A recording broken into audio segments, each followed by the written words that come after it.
করলাম সেটা নয়, প্রতিদিন সেরকম গুরু প্রতি এরকমই অনুরাগ হওয়া দরকার আছে। বলে রাধে রাধে। রাধে রাধে।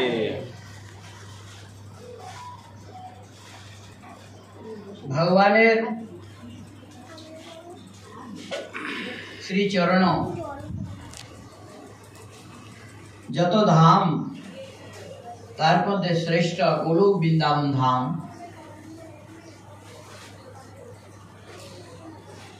আমরা বৃন্দাবন ধামের ভাবটাকে নিয়ে ভজন করছি।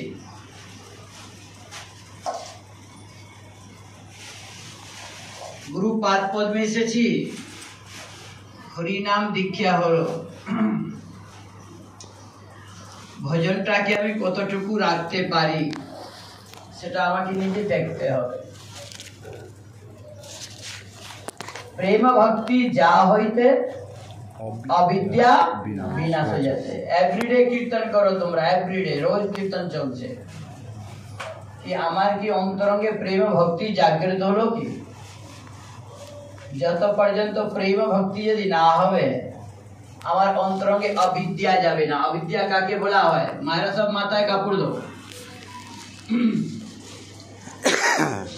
অবিদ্যা জানে আমার অমঙ্গল যা আছে, যত নোংরা আমার অন্তরে ভিতরে ভরা আছে, কাম ক্রোধ মদ